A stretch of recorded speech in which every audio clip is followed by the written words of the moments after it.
Neemias capítulo 1.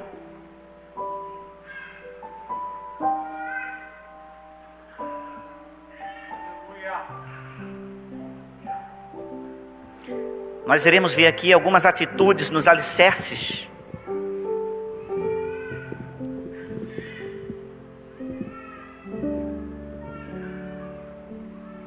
Nós iremos ver aqui algumas atitudes na nossa vida, por aplicação desse texto em que Neemias, ele atuou no que era o seu propósito, no que Deus o chamara e o levantara. E essas atitudes, elas são aplicáveis à nossa vida, pelo que nós iremos observar algumas atitudes nos alicerces da nossa vida. Você é estruturado, e a sua estrutura requer cuidados. A nossa estrutura, na individualidade, requer cuidados. Mas a nossa vida, ela não só é pessoal. A nossa vida está envolvida com várias facetas e ramificações do que é próprio da vida humana. É a vida familiar, é a vida social, é a vida cristã. Então essa estrutura da nossa vida, ela vai se estendendo de acordo com aquilo que é construído. Então você construiu algo até agora. Vamos à palavra de Deus, aonde nós podemos observar no versículo 10, o que Deus é lembrado, embora Deus não precisa ser lembrado, né? Mas Neemias traz isso à lembrança. Versículo 10, ele diz assim: estes ainda são teus servos, e o teu povo que resgataste com a tua grande força e com a tua forte mão. Eu quero brevemente falar sobre Neemias, o seu tempo, não é? Cronologicamente o que aconteceu. E desculpe-me, talvez esta palavra ela seja mais didática. E nós louvamos a Deus por podermos aprender em todo esse mês, não é? Sobre a palavra de Deus em Neemias. E o nosso coração precisa estar focado naquilo que Deus traz como visão para a igreja. O pastor Ednei acabou de falar de um aspecto da visão para a igreja, que é o que? Orar, consagrar. E a leitura da palavra é base lá para a vida cristã. Oração, consagração, é base lá para a nossa vida cristã. Se talvez você esteja vivendo a sua vida cristã e está faltando um desses itens, oração, palavra, consagração, se você olhar para si, nesse momento, se estiver faltando os três aspectos, ou um deles, é necessário tratar. E isso é tratamento de base, isso é tratamento de estrutura, isso é tratamento de alicerce. E Deus tem nos convocado a isso. E esses 17 anos, agora já vivendo os 18 anos, não é? Que se completam 5 de junho do ano que vem. Nós já vivemos esta maioridade. E Deus nos traz a consciência, e Deus está nos trazendo a esse propósito tão específico, que é o laudo pessoal de Deus para a nossa vida, mas o laudo também como igreja. Aquilo que Ele quer fazer para nós, aquilo que Ele quer fazer em nós, e Ele já está fazendo, mas existem aspectos e coisas novas, porque Deus é Deus que renova todos os dias. Ele renova as suas misericórdias, Ele traz o novo, porque Ele é Deus do novo. Aleluia.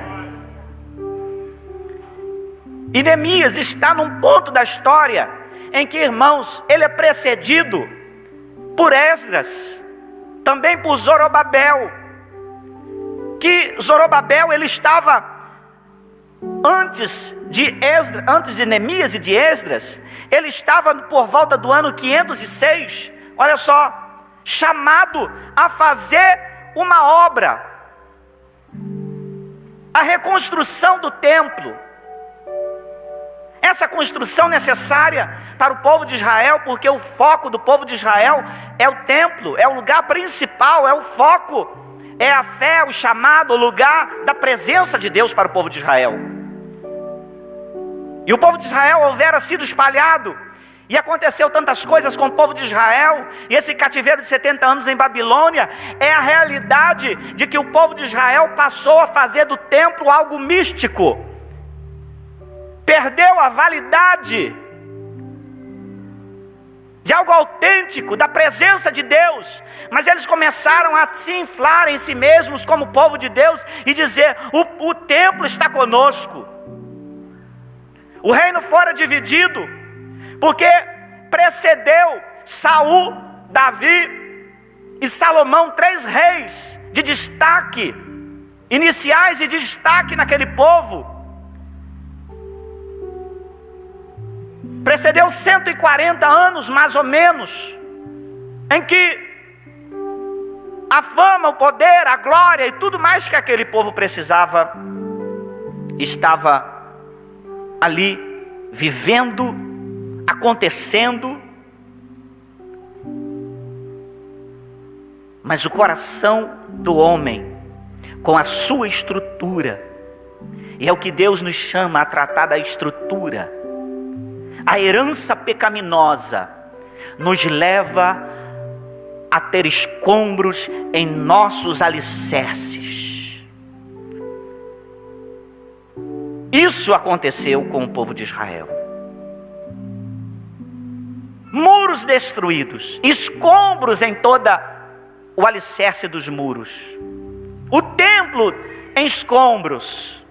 Tudo aconteceu por causa exatamente do povo de Israel.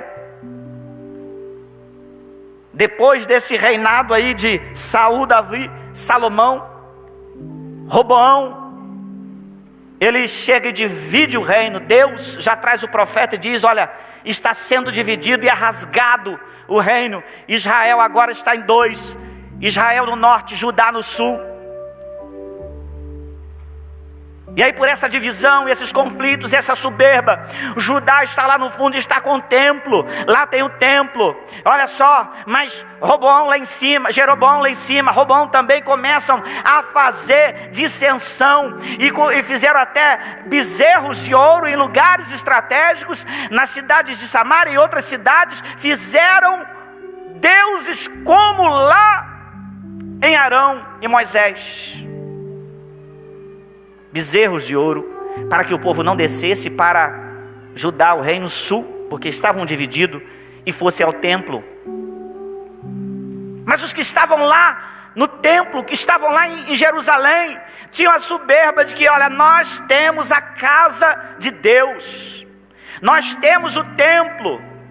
E se firmavam nisso, no templo, mas só que a essência estava acabando. E o que começou a acontecer foi que eles mistificaram aquilo, e apenas aquilo era um retrato da soberba que gerou no coração deles, e os escombros tampando os alicerces geraram na vida desse povo o cativeiro de 70 anos. E aí Zorobabel vem, mas ele, por volta do ano 506, ele vem para a reconstrução, mas já impedido. Depois vem Esdras, 49 anos depois, e aí ele é embargado também, porque os inimigos que estavam ali à volta enviaram cartas ao rei da Babilônia. Olha só,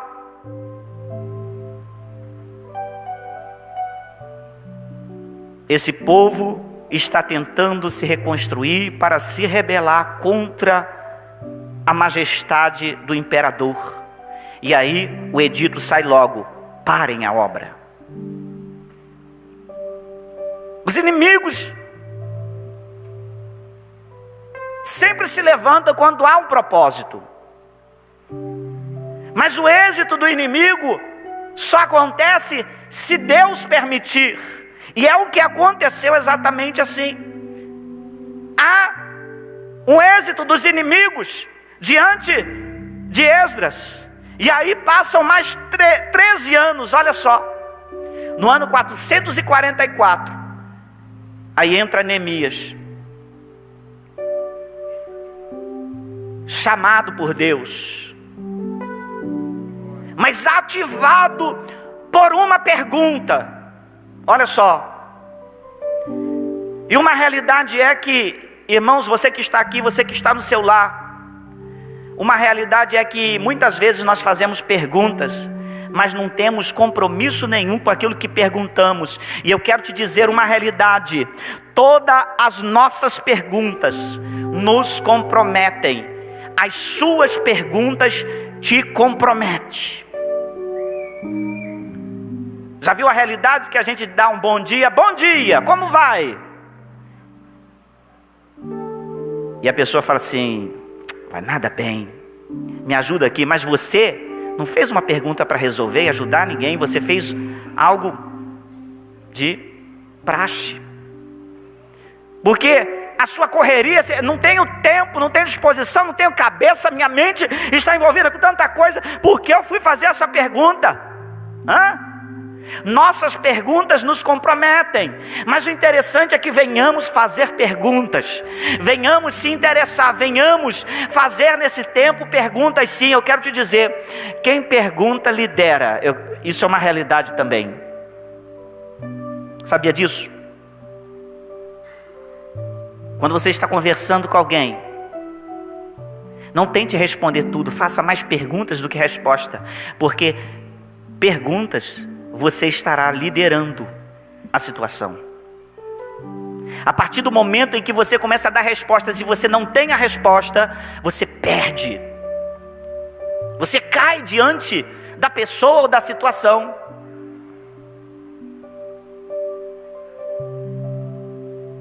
Neemias recebe a visita de quem estava lá no cativeiro, seu irmão. E aí ele pergunta: como está o povo? Como está aqueles que restaram do exílio, que ficaram? E a notícia não foi boa, a notícia foi ruim. Nós já sabemos a história. A maioria de vocês aqui sabe. A notícia foi: olha, eles estão vivendo uma vida de escassez. Os muros estão em escombros, quebrados. Eles estão totalmente vulneráveis. E aí Neemias, ele vai por causa dessa pergunta, por causa desse interesse, olha só, começa as atitudes naquilo que era propósito de Deus para a vida de Neemias e o povo de Israel. Atitudes dos alicerces começam quando ele se interessa, e isso nós precisamos aplicar na nossa vida. A necessidade de haver interesse, não só por aquilo que é o cuidado da nossa vida, mas todos aqueles que estão envolvidos e todos aqueles que Deus permite que estejamos perto. Talvez Deus está levantando pessoas dentro da sua área, dentro do seu mapa, dentro do seu radar, vamos dizer essa palavra, aonde Deus está incomodando você, e você está até se sentindo incomodado, mas não está discernindo esse incômodo, porque Deus está levantando situações para que exatamente você seja o instrumento de solução. Talvez na família, no trabalho, na dificuldade. Qual o escombro que esteja acontecendo?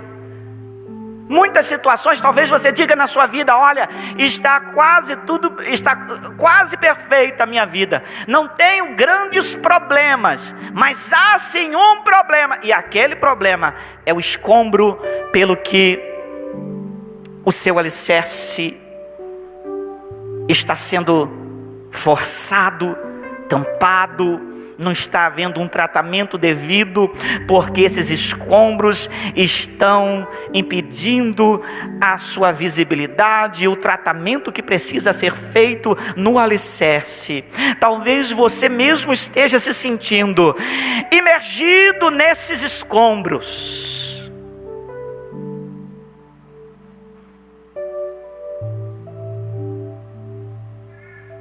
Quem sabe?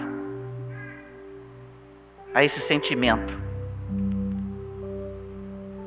Feche os seus olhos agora, eu te chamo à oração. Breve oração.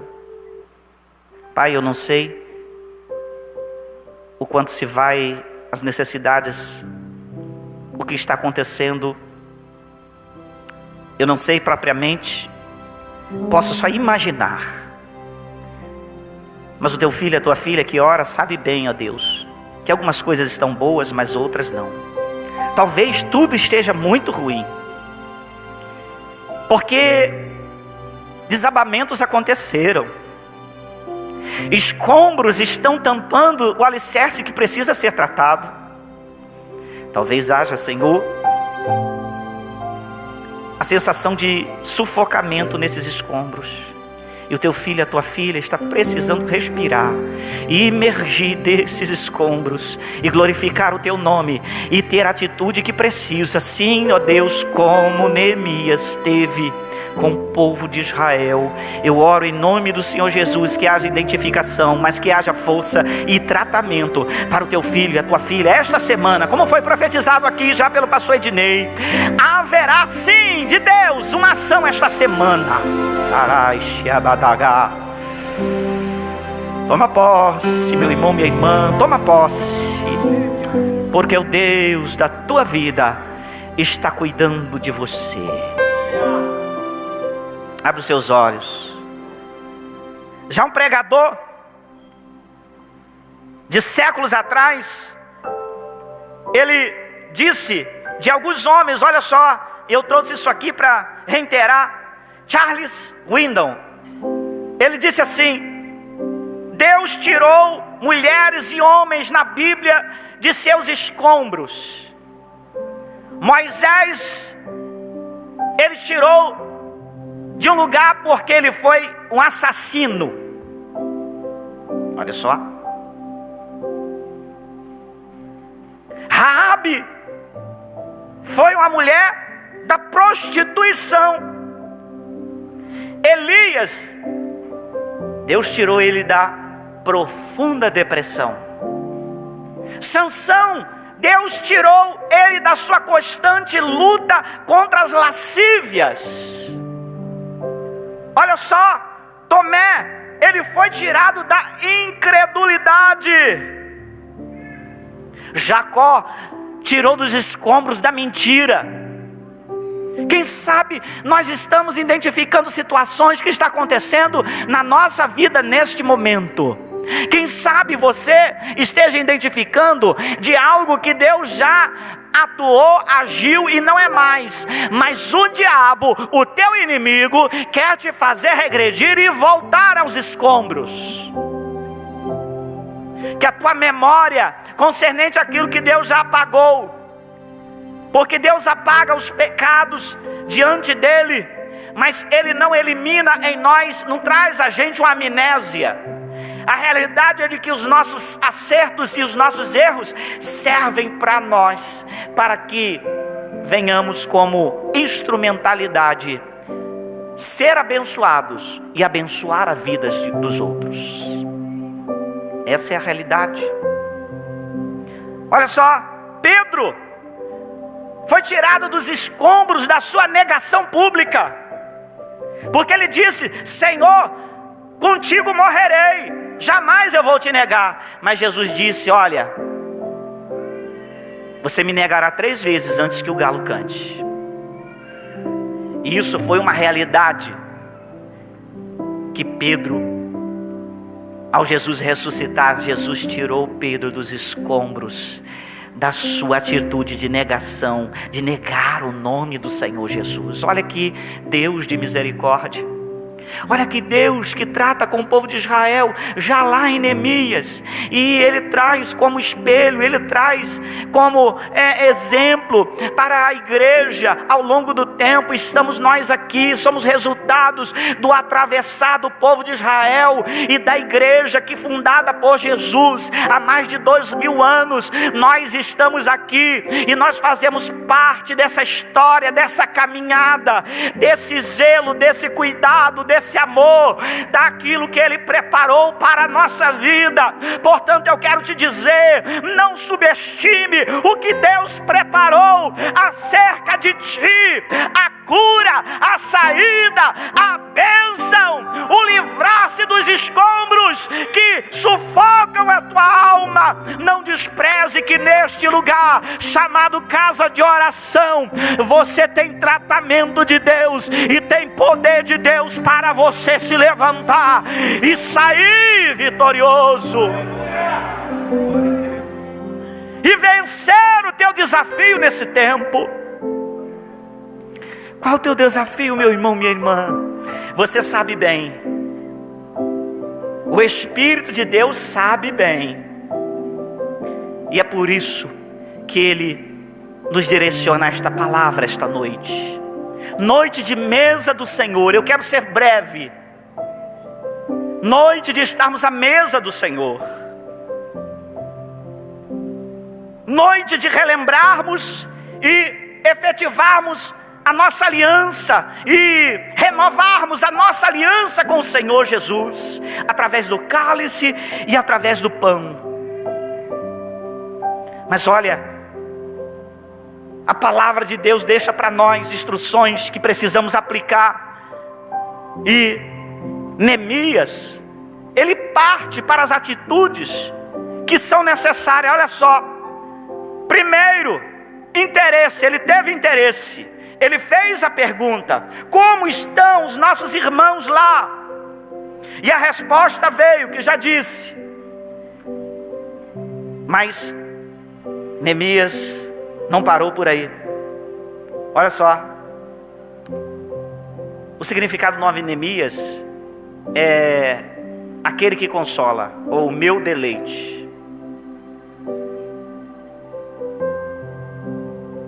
Deus te chama para ser na sua vida e para ser no meio dessa sociedade alguém que é instrumento de consolação. Deus nos chama a isso. Deus nos convoca a isso, porque em nós está o Consolador, o Espírito da verdade, que o mundo não pode receber e nem o conhece, mas nós somos participantes desse Espírito da graça de Deus, que veio em Pentecostes e desceu, e está à nossa disposição, está em nós. Ele não está apenas no meio de nós, mas antes de tudo, Ele mora em nós. Ele é o maior interessado em reconstruir, Ele é o maior interessado em te levantar, Ele é o maior interessado em tratar nos escombros que estão acontecendo no alicerce da sua vida. Olha só, Neemias, ele não apenas se interessa, mas ele vai para o envolvimento. E olha o que acontece: oração e jejum. Ele cai no propósito, ele foca a sua vida no propósito. Irmãos, não é só em momentos de dificuldade. Nós estamos em festa na igreja, olha só, celebrando a Deus, mas nós estamos no foco da oração e do jejum. Porque oração e jejum na vida do crente não é apenas para tempo de tribulação. Jesus disse assim: olha, enquanto eu estou, os meus discípulos não jejuam, mas há de ser tirado o esposo, e aí eles jejuarão. Porque a consagração faz parte de você receber mais de Deus, faz parte de você se habilitar mais em Deus, faz parte de você se aproximar mais em Deus. Quer vencer os escombros, quer vencer as quedas que acontecem na vida, quer vencer os obstáculos e os entulhos que você ou alguém colocou à sua porta e queimou até mesmo as portas de proteção da sua vida. O Senhor está aqui, é poderoso para te dizer: Neemias, com o meu povo, eu sou contigo para reconstruir as portas, as proteções, os alicerces, para remover esses escombros, para mover os entulhos, para mover aquilo que está atrapalhando. Porque a natureza humana é assim, ela tem seus escombros, seus lixos. A nossa natureza é assim, mas glória a Deus, que Deus está trabalhando, e a santificação é o processo pelo que está aperfeiçoando quem já é salvo em Jesus. Ele se envolve, olha só, esse envolvimento traz na vida de Neemias, pela oração, pela consagração, traz a visão necessária. Olhar é com os olhos, mas enxergar é com a mente. Diga comigo: olhar é com os olhos, mas enxergar é com a mente. Olhar é com os olhos, mas ter visão é com a mente. Enxergar algo além do que o olhar natural alcança é visão. Enxergar além daquilo que os nossos olhos a curto, médio e longo alcance aqui fisicamente vê. Além disso é visão.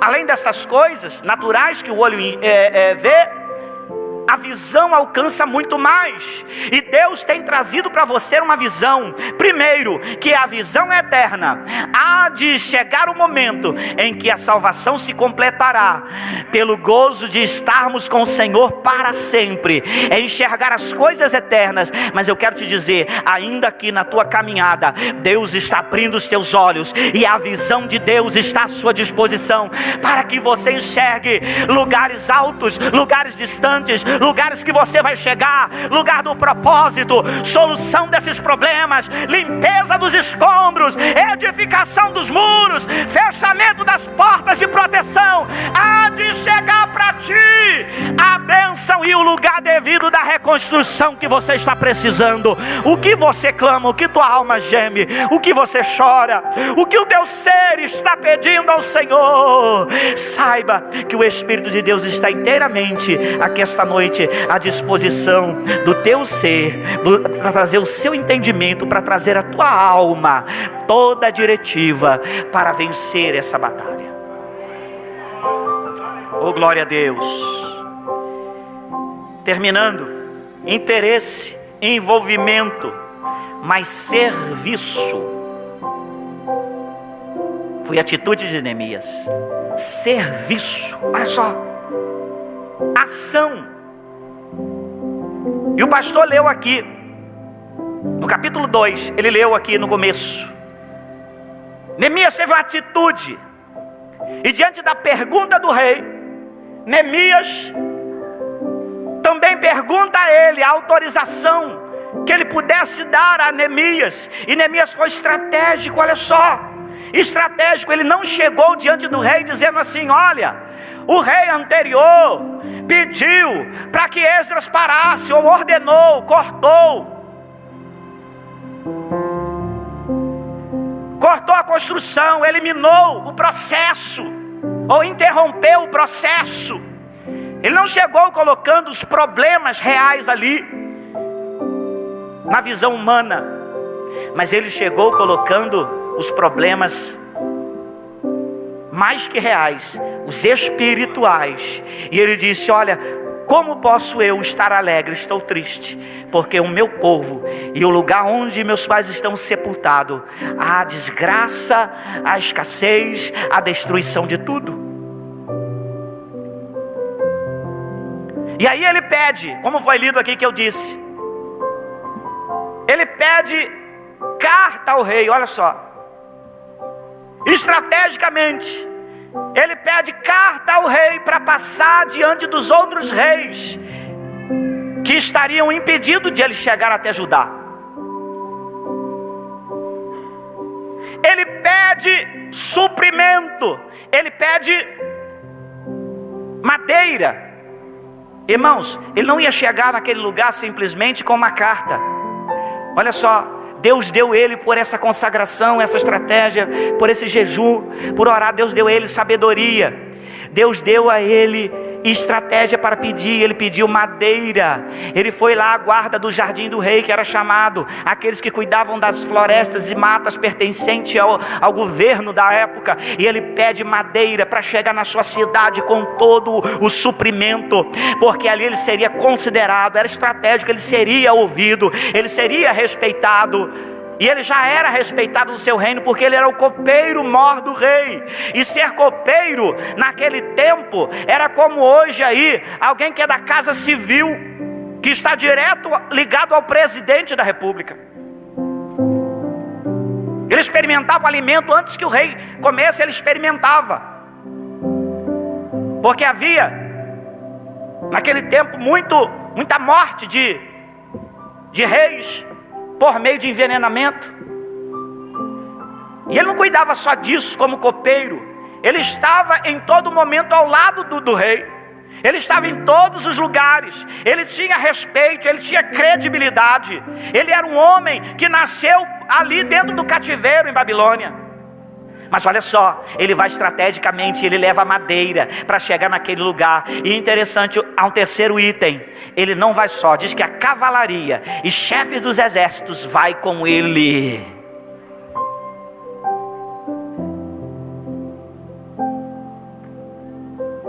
Que estratégia você precisa para agir nos escombros? Que visão e que entendimento você precisa para agir no problema que vai resolver esta semana com alguém, diante de alguém? Peça ao Senhor essa noite. Peça aí, enquanto estou falando essa palavra, fale com Deus e peça: Senhor, me dê palavras, me dê suprimento, me dê, Senhor, autoridade. Eu quero estar em autoridade, porque Deus te chamou para você fazer uso da autoridade que Ele colocou à sua disposição. Serpente, escorpião e toda a força do inferno, Ele te chamou para que você com autoridade pise, para que você caminhe, para que você vença. Aleluia. Olha só, ele vai nessas atitudes. E aí, a pregação acaba aqui porque há várias portas nos muros de Jerusalém. Mas para terminar mesmo, a porta que me veio aqui para trazer aos irmãos é a porta do monturo. É uma das portas das 12 portas. Olha só, a porta do escombro, a porta do lixo. Ah, meus irmãos, reconstrução, refazer alicerce, trabalhar naquilo que é necessário. Há uma necessidade de entendermos algo que é muito importante para nós entendermos. Os irmãos vão adorar o Senhor já, mas é algo muito importante para que nós venhamos entender. Olha só, o texto, eu comecei aqui, em que na oração ele lembra e diz: Tu és, ó Senhor, este povo é o que resgataste com a tua mão, com a tua grande força e com a tua forte mão. Irmãos, Deus tirou o povo do Egito, mas Deus não tirou o Egito do povo. Olha só, olha para a nossa natureza humana. Deus tirou o povo do Egito, porque isso dependia do seu poder, e o poder, Ele tem todo o poder. Mas Deus não tirou o Egito do povo, por quê? Porque Deus não invade. Deus respeita decisões. Por isso, atitudes nos alicerces. Deus respeita decisões. Deus é Deus de processos. Diga comigo: Deus é Deus de processos. Fica de pé em nome do Senhor Jesus, porque eu quero te dizer essa realidade, que no processo de limpeza dos escombros, no processo da sua decisão e da autoridade que Ele te concede, Ele te diz assim: olha, eu estou contigo. Tu verás e pensarás em ti mesmo que eu não estou fazendo algo, mas eu estou no processo, eu estou envolvido contigo, e depende da sua atitude, depende da tua ação. Feche os seus olhos nesse momento, porque eu vou orar sobre a tua vida em o nome do Senhor Jesus Cristo. Enquanto os irmãos vão adorar e louvar o Senhor, talvez pelo tempo eu peço para diminuir, mas agora os nossos irmãos cantando, eu quero te convidar, com seus olhos fechados e pedindo ao Senhor: Senhor, eu preciso, ó Deus, persistir no processo. Eu não vou desistir desse processo. A dor está aí, oh, os lixos, os entulhos, escombros da minha vida aconteceram, mas Senhor, o processo, eu vou mexer lá naquilo que é preciso, eu vou chegar ao alicerce.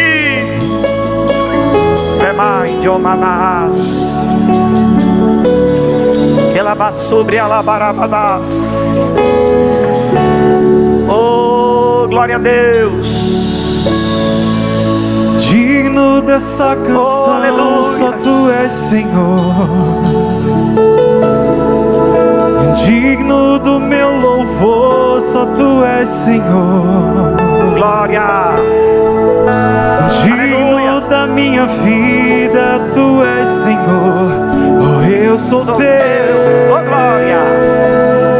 Removendo, Pai, a vitória, Senhor, aqui no lar, aqueles que estão através da transmissão. Abençoa, Senhor, na casa de cada um, Pai. Fonte da salvação, só Tu és Jesus. Digno da minha vida, Tu és Jesus. Oh, eu sou Teu.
Suas mãos sobre o seu coração. Enquanto o pastor Fábio pode vir, pastor Fábio. Senhor Deus, nós oramos a Ti nessa noite, aonde, Senhor, cada um bem sabe aonde precisa ser reconstruído, cada um bem sabe aonde precisa lidar, ó Deus, com os afazeres, com os obstáculos, com os entulhos, com os lixos da natureza humana. Pelo que, Deus, Nós reconhecemos que o Senhor é o Deus de Neemias, mas é o Deus da igreja também, e que, Senhor, reestrutura, que edifica os muros das proteções, as portas das decisões, pelo que teu filho, a tua filha, não ficará, Deus, com escombros, não ficará debaixo de lixos pelos quais querem sufocar. Mas, Senhor, há de ser que nesta experiência, nesta caminhada, o teu filho e a tua filha vai vencer, progredir, fazer o que é necessário, passar o processo. Dá força, Pai, teu filho e a tua filha, para vencer o processo. Está violento, está difícil, mas há poder no nome de Jesus.